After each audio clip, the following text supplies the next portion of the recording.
before it drops right to the ground. All right. So we're going to get a swing it around a few times and before it falls. Okay, let's go for it.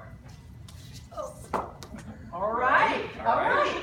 So Lindsay, on a scale of 1 to 10, where would you put that? A 2. A 2. Okay. And so It drops pretty quickly. so about a 2. In your mind, in what way or at what types of things might you do 2 plus 1 now? What would it mean to you for that to be a 3? To be a 3, get it around my waist a few more times. Feel like I have a little bit of control for a while. I felt like I didn't have control of the hula hoop right away. Okay, so we're looking for a few more times and some control. That would make it a 3 for you. Okay, so what do you know about this that you didn't, necessarily know, or were you aware of before you tried the first time? I wasn't aware of how much force I had to put into getting it moving from the start, and as soon as it lost some momentum, dropped pretty quickly. Okay.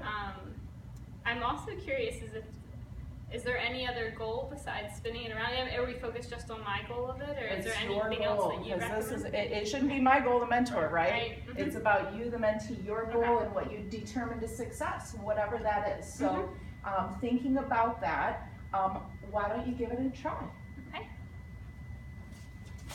Oh, Yeah. All right, affirmation, right?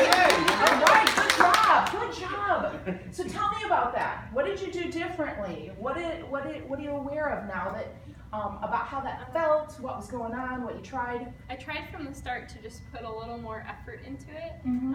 and I also realized that when I first picked up this hula hoop, it felt a little heavier. Not that I'm some big hula hooper, but maybe a little heavier than some that I used when I was younger. There we go. And Right. so adjusting to the weight of the hula hoop, requiring more force to get it moving and continue that motion. So. Okay, so we've reviewed, right?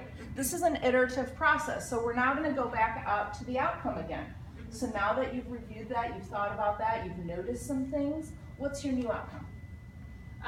My new outcome is a better understanding of how I can perform this same activity in the future and how I can help coach others on performing similar activities. But I think it's important to let them explore it like you did with me and not just provide the answer of, well, you should move your hips a certain way, especially because in an activity like this, and it can transfer to other things, people have different approaches to getting the same thing accomplished. And just because I move my hips a certain way doesn't mean that would work for someone to get the same product the way they move. So what would you have given your last attempt? What, on a scale of 1 to 10, what would you have given that? Probably a 6 or 7. I felt Awesome. a lot better I about that agree. one. I agree. I thought that was Still wasn't lovely. perfect.